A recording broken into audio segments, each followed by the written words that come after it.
Yes, it's Wednesday. Thank you. Are you sure? Okay. Pretty sure. Wednesday. Just take advantage of the day here to talk a little bit about Austin Tice. I think you probably saw the museum put up a banner today outside the museum to serve as a public reminder of his situation and, frankly, the very real risk that journalists face all around the world. As a matter of fact, that's a topic of that the Secretary raised with the Edward R. Murrow Fellows that were here today, international journalists that were here, and he talked about that. But it's noteworthy, and I think, given what the Secretary said this morning, and given that the banner's up at the museum, I felt it incumbent upon me to also note that we continue to remain deeply concerned about Austin's well-being, and that's across our government. And across our government, I can assure you that people are working very hard every day to try to bring him home to his family. So even though we don't have a lot of information right now, we're going to continue to work with our Czech protecting power in Syria to continue to gain and to glean as much information as we can.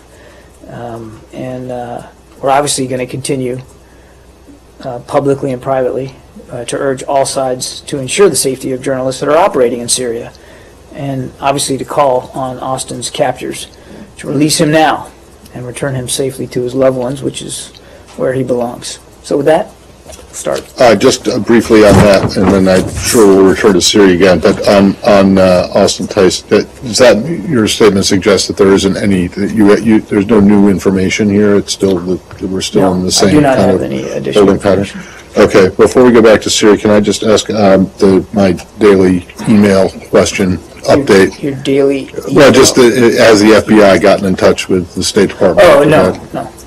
So, to the best of your knowledge, then, this part of whatever is going on with the FBI doesn't have anything to do with the State Department as a building. Well, I mean, aside from the fact that she worked here, the email and traffic in question could be email traffic that Right. was sent and received while they were working at the State Department. No, I'm not aware of any other connection, and we're not. This is really just an FBI issue to deal with. We're not in close communication with the FBI on this latest effort, and it's really for them to speak to. Okay. Philippines. So I don't know if you will have seen Philippine President Duterte's response to our story about the United States not proceeding with a planned or a planned sale of 26,000 rifles to the Philippines. Among other things, he has called the people behind the decision not to proceed with the sale fools and, quote, monkeys. I know you addressed this to some degree yesterday, and I know that there are limitations on what you can say about such a pending or potential sale. But it's the last in a long series now of angry statements, critical statements, harsh statements from the Philippine president toward the United States. Do you have any response to his comments on this matter, even if you can't discuss the underlying sale? No, actually, I don't, Arshad. I have seen those comments through press reporting. Again, I would say what we've said so many times before, that that kind of rhetoric is really at odds. And I think the word that I've used before is inexplicably at odds with the close relationship that we continue to have with not just the Filipino people, but the Filipino government. But I can't account, for the sentiments expressed in those comments. All I can do is and as you rightly noted, I can't comment about potential commercial licenses in advance either. The decisions that affect them. But all I can do is reaffirm again how dedicated we are to our bilateral relationship with the Philippines, to our people-to-people ties with the Filipino people, and in fact, how seriously we take our commitments from a security perspective through the defense treaty that we share. You said that you talked about how his remarks were inexplicably at odds with the close relationship that you have, not just people to people, but also with the government. Do you mean the government excluding Mr. Duterte, or would you say that you have... Oh, he's the head of state, he's the head of the government. You feel like you have a close relationship with him? Absolutely. Well, we have a close relationship with the government of the Philippines. Including him, the head of... Well, he's newly elected, and I don't know the depth to which we've had opportunities to engage on a personal level with him. I know Secretary Kerry met with him and came away from that meeting, as he said he did, feeling positive about where things were going to be going with the Philippines. I don't know about our ambassador and the personal relationship that he might have been able to develop in this short period of time, but he is the head of state, and our government-to-government relations are very strong. How can you say that you have a close relationship with the government when you can't say that you have a close relationship with the head of state? Well, because the government doesn't rest, especially in a democracy, it doesn't rest on the shoulders of just one individual. Yes, he's the head of state, but there are many agencies in his government. There are many cabinet officials. There are long-standing relationships that we have nurtured over the years with figures in his government, and those relationships are still there, and they're still vibrant. And last one on this: do you remain open to two things? One, by saying that the government doesn't rest on the shoulders of one individual. Are you trying to suggest that you would try to circumvent him or deal with others? Not at all. No. Okay. No. And then second, I was simply referring to the fact that in a democratic government, and such as the Philippines, that tasks are delegated to various agencies, and that we have relationships with these institutions and agencies. Those are solid; they remain. Obviously, you also need to develop a good working relationship with the head of state, and I can tell you, as I've said before from this podium, we're committed to doing that. Thank you. I'm not quite sure I get are you trying to suggest something here? No. I mean, the head of state determines the foreign policy of government, much in the Philippines as in the United States. Right. But you're saying that the U.S. that you've built up relationships with other parts of the government, so it doesn't matter what the president thinks? That's not at all what I said. Okay. That wasn't at all what I implied. I mean, look, he's the head of state. We recognize he's the duly elected leader of the Philippine government, and we respect that. And we respect the fact that as the head of state, he determines foreign policy. We totally understand it. The point I was trying to make is that there are institutions in the government that we have good relationships with, and we're going to try to continue those relationships, as well as try to develop a good working relationship with him himself. That's all I meant. All right. That's all I meant. Can we go to the Senator's Can I just go back to emails for one Hang on a sec? second. I'm sure we're not ready to jump into that just yet. Before we start on the other, can I just go back to the emails for 1 second? I'm sorry, because I know Matt asked you a question. Some of the emails of John Podesta's emails that were released today suggest that some people at they don't suggest, they show that some people at the State Department were communicating with the Clinton campaign about certain statements and taking their cues on certain things that should be in the statements, particularly in relation to some press stories that were about to come out, that the State Department was sending the guidance that was going to go out for your briefings or Jen Psaki's briefings, and also kind of massaging, taking the Clinton campaign's cues from massaging the statements. Can you talk about that? I'm not going to talk about leaked documents. Well, can you talk about the general idea that people in this building have been stolen? But what I will say is that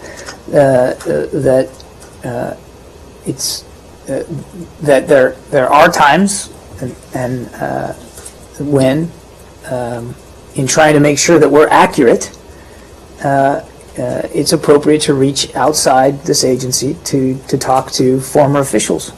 That is not unusual, particularly when we're trying to be accurate about something regarding that individual. That's not uncommon practice. And frankly, at least I'd say to a degree, shame on us if we don't do that when it's required, so that we're not getting up here, I'm not getting up here and putting something out that's inaccurate. So Accuracy is one thing, and making sure that you have all the facts, but working with the Clinton campaign to craft your press guidance or quotes that you're sending out to members of the media does seem that goes beyond trying to determine whether you're accurate. Well, I'm not going to discuss the. I'm not asking you to. I'm asking you to discuss as a general practice. When dealing with the email issue, is this building coordinating with the Clinton campaign on the messaging, quotes, guidance that's coming out of this building? No. Yes. Actually, Saeed was first. I promised him. Can I go to the Palestinian-Israeli issue very quickly? Go ahead.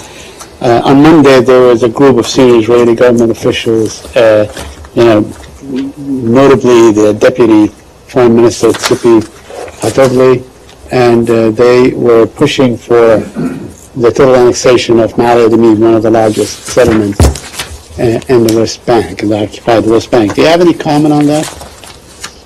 Have you seen the report?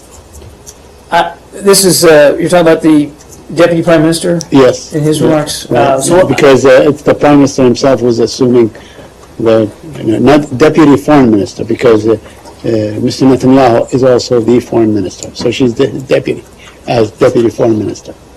Okay, but I just want to make sure I had the comments right from the right individual. So I can tell you we're aware of the remarks. I'm not going to, as I said, react to every comment. What I will say is that, and you know this, Said, our policy on settlements is extremely clear. We strongly oppose any unilateral efforts that would prejudge the outcome of negotiations. And as we've also said, this is part of a number of trends highlighted in the Quartet report that are threatening the two-state solution. These trends also include Palestinian incitement as well. And along those lines, I would just tell you, we were deeply concerned by reports yesterday about a Fatah Facebook page praising the Palestinian who shot 3 Israeli soldiers day before yesterday. And we've raised this issue directly with the Palestinians as well. I understand, but you are not, these are really separate issues. The settlements are not connected to the violence. You don't say, I'm not going to get into making connections and what spurs. I just want to understand But I wanted to, the reason I put it in there is because, again, we're looking for ways towards a two-state solution. These kinds of things, when they happen, pull us farther away from that. You always make your position very clear on violence and so on and incitement. Yeah. I'm talking about the settlement. It is really independent. I don't think the violence is related to this statement, or this statement is related to the violence. Do you agree? By them. I mentioned it today because these are the kinds of things, whether it's rhetoric or actions, that are leading us farther away from a two-state solution. What connects one to the other is for the individuals involved to speak to. I'm not making some broad characterization about that. I have a couple more, if you indulge me, and my colleagues as well.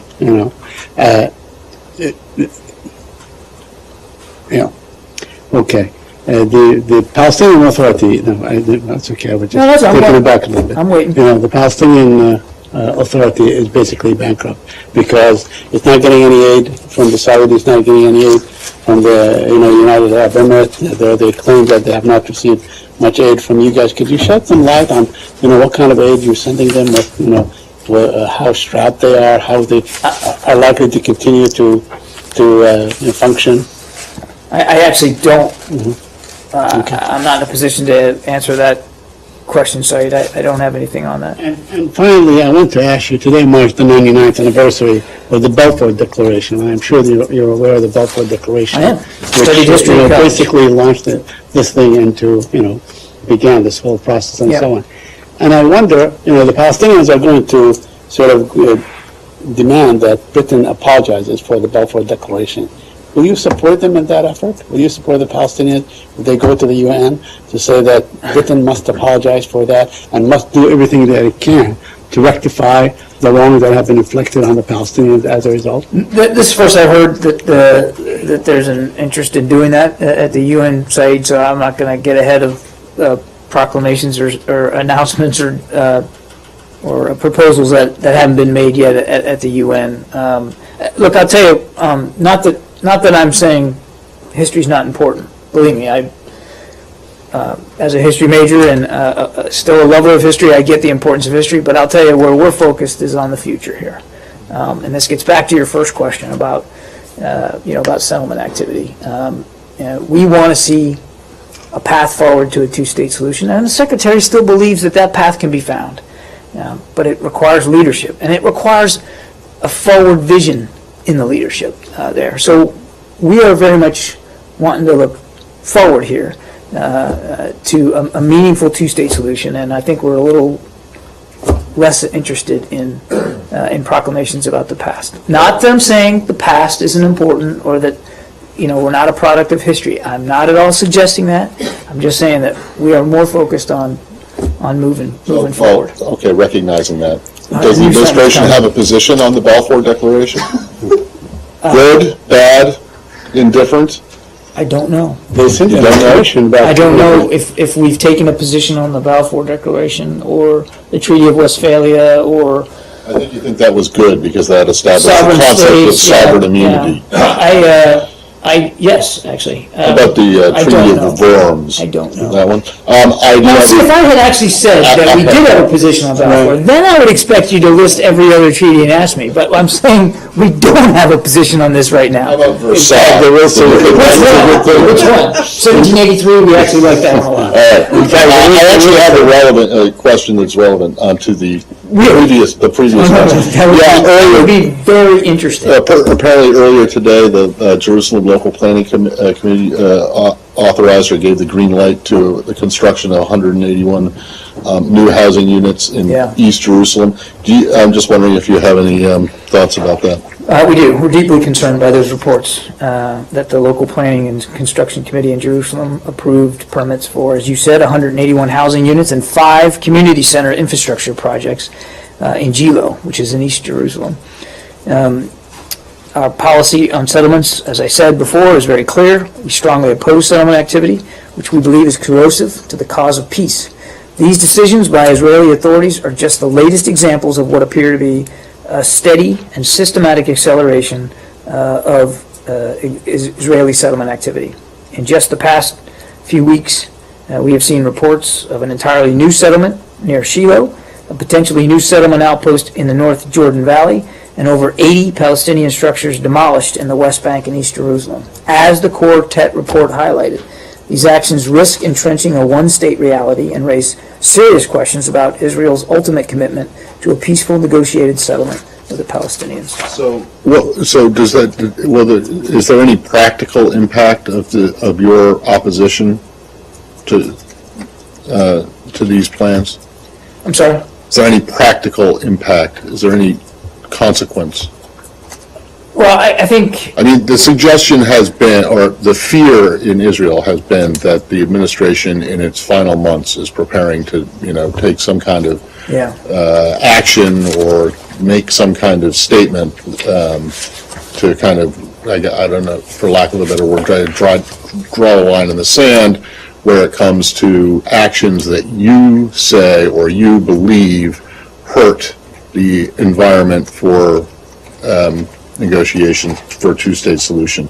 Does this bring you any closer to make it, not you personally, does this bring the administration any closer to making a decision on how to proceed? I think, I don't think it would be useful to talk about internal discussions that we're having or get ahead of ourselves. What I would just say is that right now, we are focused on encouraging all sides to demonstrate with policies and actions a genuine commitment to a two-state solution. I think I'll leave it at that. Do you have any comment that you are actually having internal conversations on whether you might take I think you shouldn't surprise anybody that as an administration that we routinely talk about the situation in the Middle East and in Israel, and that obviously is something that I think Secretary Kerry is very focused on, so of course we have discussions about this, but I don't want to get ahead of those discussions. Not specifically on what Matt was raising, which is the idea of parameters or speech or... Yeah, I just don't find it useful right now to speculate or talk about hypothetics right The now. Wall Street Journal claims that the president requested the Secretary of State to prepare something. Are you aware of that? I really have answered the question as much as I'm going to today. Yeah. On Monday, the Washington Post called on you to deal with issues like human rights and freedom of expression in Turkey in the same way that you deal with those principles elsewhere, like Russia and China.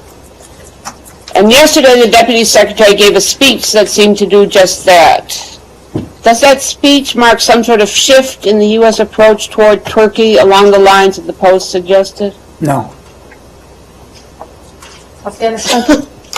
I got a follow-up question. Does it mark any change at all? No. I'm not trying to be glib, but we have been nothing but consistent and clear, privately and publicly, about our concerns over human rights in Turkey. And I think the Deputy Secretary's speech last night, which if you haven't looked at it, I recommend. It was quite good. Laid all that out. I have it right here. I'm sure you looked at it. I was actually speaking to everybody else. I was there. Were you? Oh, good. I was All right. actually physically in the room. Wow. There's the man. Right That there. our shot. Good for you. So- I read it this morning. Did you? Yeah. Okay. Hands up. Who's read this book? I will read it. It doesn't count. All right, so look, we got three people that read it. Yes, I did. Were you there? I wasn't there, but I win. I knew what he was going to say before he said it, though. But anyway, look, I'm not trying to be glib. I'm not trying to be glib with my answer, but I couldn't be more emphatic. No, this isn't a shift. No, we're not reacting to editorials that are written in the media. Everything the Deputy Secretary conveyed last night is exactly where we have been as administration and as a government on what's going on in Turkey. Both the Washington Post and New York Times on successive days, and I'm not suggesting that you were reacting to it, but maybe perhaps there was a reaction within the U.S. establishment to the same sort of events in Turkey, and it was just becoming too much. And there was a perception that you were turning a blind eye to egregious human rights abuses in Turkey because of the need to fight ISIS and the need for interlick. The New York Times, the Washington Post, and Kurdistan 24. Look, The three pillars. But I'm being serious. I'm not trying to be. yeah, look, our concerns over human rights in Turkey and elsewhere are long-standing, and we have been nothing but clear about that, privately and publicly, as I've said. It doesn't mean that we don't pay attention to what's being written about or articulated in the media space. Of course we do. I mean, I wouldn't be up here every day if we didn't take seriously what all of you do for a living, as well as those who write opinions and editorials. We obviously take that seriously, and we take seriously when major outlets convey their concerns. But I will tell you, in this case, these are concerns that we have long held ourselves, and that have been pillars of the policy that we have developed with respect to our relationship with Turkey. And nothing that the Deputy Secretary said last night is a change from how we've been trying to approach this relationship. Okay? Yeah. Afghanistan, please. Yeah. There's a report from Foreign Policy that the ICC, International Court of Justice, have a plan or will be starting investigating about war crimes in Afghanistan, including the American service personnel. Do you have any comment about it? Although there's a peace process, so many people would like to participate in the peace process. Yeah, look, I've seen reports about that, and I'll let the ICC speak for itself.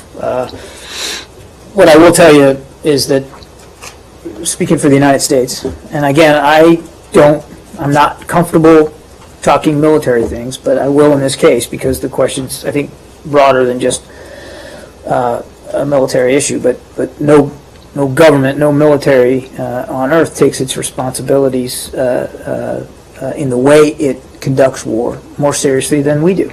And there is an extraordinarily robust judicial system, national judicial system, not even talking just about the military judicial system, but a U.S. national judicial system, which is robust and energetic and vibrant and fair and open.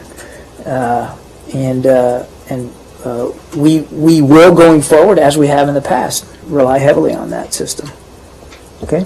So again, Gulbuddin Ekmatyarov also would like to participate in the peace process. Do you know any affected or effort to the peace process? I'm sorry, I can't. Gulbuddin Ekmatyarov, the Islamic leader. In the peace process process. for Afghanistan. Yeah. Based of this situation, do you think that peace process is still going to be Well, successful? again, this needs to be an Afghan-led process, as we've always said it must be, and that means it's up to Afghan leaders to make key decisions about what that peace process is going to look like going forward. So I think I'd leave it there. Yeah. Okay. This is about Haitians in the border. Do you have any information about the U.S. government requesting from Brazil to take back the Haitians that are in the border with U.S. and Mexico? Do you have any knowledge that if the government of the United States requested to the Brazilian government officially to take them back in Brazil? Well, I'll tell you this, that we routinely discuss a wide range of complex and complicated issues with Brazil, because we are committed partners. Irregular migration is one of those issues that we obviously discuss with Brazil on an ongoing basis. We believe it's essential that we work with all of our partners in the hemisphere, including Brazil, to address regional challenges. In fact, back in September, Vice President Biden and President Temer pledged to work together to promote legal and orderly migration and to advance good governance, security, and prosperity throughout the hemisphere. And so what I can say is we're going to continue to collaborate with Brazil going forward to help find humane solutions to this very regional challenge. But beyond that, I'm not going to comment on the specifics of our discussions with Brazil. So, when you say you don't want to comment anything, it's this specific case of these thousands of Haitians that are trying to get into the United States that are coming from Brazil. Are you in any way in contact with the government of Brazil to take them back? We are, as I said, in ongoing conversations with Brazil about the challenge of irregular migration in the hemisphere regionally, and we know that it affects Brazil. So we are in regular contact with them about this issue, but I'm just not going to go into the details of that discussion right now. What about is the government, the U.S. government, in any way considering giving them asylum or receiving them in the United States? Again, sir, you're asking me for a level of detail that I'm simply not going to go into today. Sorry. I wanted to ask about Venezuela and Tom Shannon's visit there. One, is he back, or is he still there? I think he's still there today. Okay, Yeah, he met with the President Maduro yesterday? He did. Do you know if he raised the case of Josh Holt, the American who's been imprisoned down there for Yes, he a did. while? He did. And? And as before, we call on the Venezuelan government to respect due process and human rights. He and our embassy Tom Shannon, and our embassy have repeatedly raised our concerns about Mr. Holt's health, the conditions of his detention, and his treatment with Venezuelan authorities. So yes, it came up. And you're just asking for a speedy trial? You're not calling for his release? What exactly are you asking or demanding from the Venezuelan authorities? Well, I mean, as I said, we call on the government to respect due process and human rights. We've requested that he be seen by a medical professional. Are they denying that? And according to Mr. Holt, he was treated at a hospital on the 17th and the 24th of October. We do plan to send officers to attend his hearing, which is, as I understand it, scheduled for November 8th. So then they are November according 8th. due process. Wait. I'm not done yet. Go ahead, Elise. No, but, I mean, it sounds, from what you're saying, that he asked for medical care and he got it. You're asking for a consular officer to be present at the hearing or trial, whatever, and They're that's, planning to send a consular officer. and there's no indication that they're not allowed to. I mean, That's right. I understand that you're saying that you'd like to see due process be afforded in this case, but is there any indication that it's not? Again, I'm just, I think I'm going to leave it where I Well, put it, which is that we're going to, we obviously continue to raise this case, and we continue to call for respect for due process and human rights. Well, I mean, there are hundreds of Americans being held in prisons around the world for whatever crimes they're accused of, whatever. The fact that you are raising this case at this high level with such a senior State Department official on it. Secretary Kerry raised it in his meeting with President. Okay, so what is the problem with this case that demands such high-level attention? I have given you as much information about this as I'm able to do today, but I can assure you that we obviously continue to raise it with Venezuelan authorities. Now, twice with President Maduro himself. Well, but again, to suggest for Secretary Kerry to raise it with the president of a country suggests that you're concerned about either due process being afforded, but from what you just said, We wouldn't raise our concerns about due process if we didn't feel they were warranted. so what are the concerns about lack of due process? I think I've answered the question as far as I can go today. Okay? And I know you won't be able to answer this right now, but perhaps you could take the question. I mean, would you like to see him released? Forget about don't forget about due process. Obviously, wouldn't you like to see, obviously due process is important, but wouldn't you rather see him just released and returned to his family, sent home? We want to see the Venezuelan authorities exercise due process and observe human rights in this case. Yeah. But that does not mean immediately release him. I've responded. You go to Syria? Yeah. Okay. First of all, the Russians, I think, said today that the ceasefire, the cessation of hostilities continues for another 13 hours or something like this. You have any comment on that? I've seen reports on this. I mean, but we'll have to see what happens here.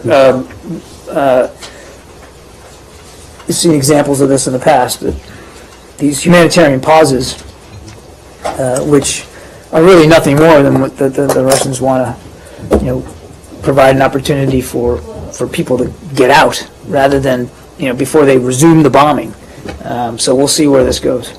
So that's my next question. Do you expect them to resume the bombing, maybe big time, I don't know. during the elections? I mean, there are a lot of speculation that, with the Kuznetsov, whatever the aircraft carrier, getting close to the Syrian shores and so on. Do you expect that we might see something like a Grozny 99 or anything like this in Aleppo? Saeed, I don't know. I couldn't possibly predict the future here. I don't do a good job predicting future U.S. operations. I certainly am not going to be able to predict future Russian operations. All I can tell you is what we've seen in the past. They do these humanitarian pauses. No aid gets in. The pauses end and people get bombed again. So we'll see what happens with this one. I don't know. And also with the naval deployment, again, we're aware of it. But I'd point you back to what the Secretary said a week or so ago, that if their intention is to just reduce Aleppo to ruins so that they can sort of gain an upper hand in what they perceive might be negotiations in the future or to bolster the Assad regime or whatever the reason is, all they're doing is prolonging the war. All they're doing is attracting more extremists. All they're doing is making the opposition want to fight that much harder. All they're doing is delaying for who knows how much longer a peaceful solution and resolution to this civil war. But I don't know what their intentions are. I understand. Are you having conversation with them on this very issue that, or are you warning them, or are you telling them not to do this? Could they take opportunity with the election happening next week? Could they take an opportunity to go ahead and maybe attack Aleppo? Do you feel that way? I couldn't possibly predict the future on that, Saeed. And as for discussions, they are a party to the multilateral discussions which are still going on in Geneva. No, I don't have an update today, but those discussions are ongoing, and the Russians are part of that. And I can assure you that the main topic in those discussions is a cessation of hostilities. It's trying to get the violence to stop, which in no small measure, depends on the Syrian regime and the Russian military from stopping the bombing of Aleppo. Can I have a last question on Austin? I mean, when was the last time that you knew what happened to him or his whereabouts and so on? I don't know. But you suspect that he's in government hands? I don't have information to share with you about his whereabouts or his condition. Obviously, we continue to try to gain as much information as possible. Information, I don't think, should come as a surprise to you. That's hard to get on this case, but we're still very, very focused on it. Do you, you said that the multilateral talks in Geneva are ongoing. Do the multilateral teams there meet every working day? I don't know. I don't know what their battle rhythm is, so I can't say definitively that it's every day or twice a day or 3 times a day. But the talks are still in play. Okay, I just, because when it says they're ongoing, it implies that they're meeting on a regular, pretty much daily basis, right? I mean, they're ongoing. I can't rule out the possibility that they might not take a break every now and then, maybe even for a day. I don't know. But that doesn't mean that the process has ended or stopped or been truncated. Any recent conversations between the Secretary and Foreign Minister Lavrov? No, nothing to read out. Abby? Do you have any comment on the seeming eviction of Amnesty International from their building in Moscow by the Russian government? Yeah, this just happened.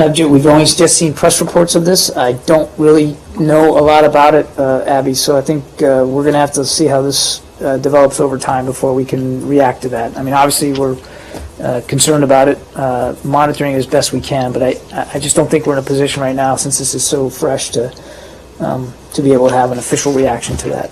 Okay? They sealed off their offices, they couldn't get in, they have all their computers, everything that is inside and so on. So. Yeah, no, look, again, we're concerned and we're monitoring as best we can. I think it's just too soon for us to know exactly what's going on here. Yeah. That's one other unrelated. This is I'm just wondering if the Saudi government has reached out at all about the death of a Saudi student in Wisconsin on Monday. I'm not aware that there's, I know about the story, and I know local law enforcement is looking into this. I certainly wouldn't say anything to get involved or ahead of that. I do not know of any direct communication that we've had from the Saudi government about this. So let me check on that, though, and see. Okay? No, I got 2 wildly different ones, but they'll both be brief. First, we have a story today about disagreements between the U.S. and the EU over Mahan Air, this Iranian airline that's linked to the Revolutionary Guard Corps. Yeah. Familiar with this?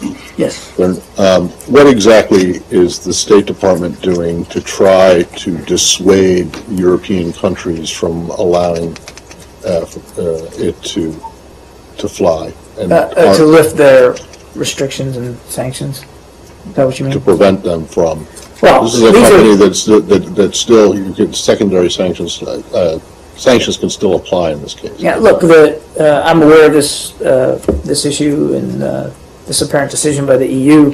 It's really for the EU to articulate and to characterize the rationale for doing this.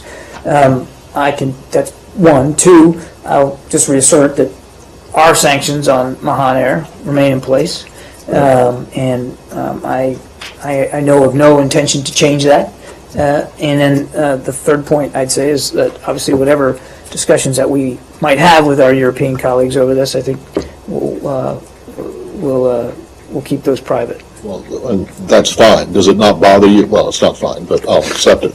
Does it not bother you that an airline that's linked to the IRGC and been linked to supplying President Assad's regime with weapons and equipment is flying freely into major European cities? Yes, we are concerned about that, of course. So what are you doing about it? I think I'd leave our diplomatic discussions with the EU and members of the EU in diplomatic channels and not talk about that publicly. But obviously we're concerned. If we weren't concerned about this, we wouldn't keep in place our sanctions on Mahan Air. Well, forget about what exactly it is that you're doing. Are you doing anything?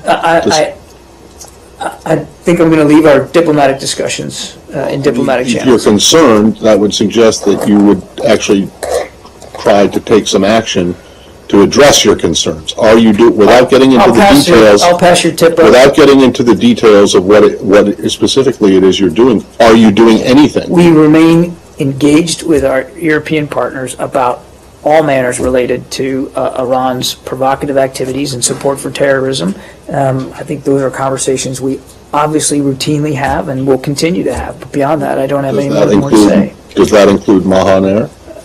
As it relates to their support by, through, and from the IRGC, of course, but I'm not going to talk about the details of diplomatic discussions. Last one. I understand that your ambassador, Scott Marcial, did in fact get to Rakhine State, I guess with a UN He did. mission. Do you have anything you can share about that?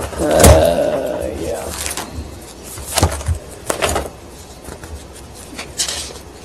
Matter of fact, I do. I just have to find it here. E for EAP. Yep, you're right. And then B for Burma. So the ambassador did conduct a 2-day visit with an international delegation, including the United Nations resident coordinator and other chiefs of mission to the Rakhine State, visited several villages in the northern part of the state where attacks occurred against police on the 9th of October, and subsequent abuses have been widely reported to have taken place against communities and residents, including the Rohingya. He and other delegation members met with representatives from local communities in order to learn more about the situation on the ground in those affected areas. The visit was an initial step in what we hope will be a continued assessment of the situation in the area by the government and by the international community. The ambassador took the opportunity to stress to government officials accompanying the delegation that a thorough investigation into allegations of abuse, protection of all residents, restoration of full humanitarian access are necessary. As I understand it, this note says the visit's still underway, but I think it actually might have concluded by now. I have to check on that. Thank you. Yes, thank you.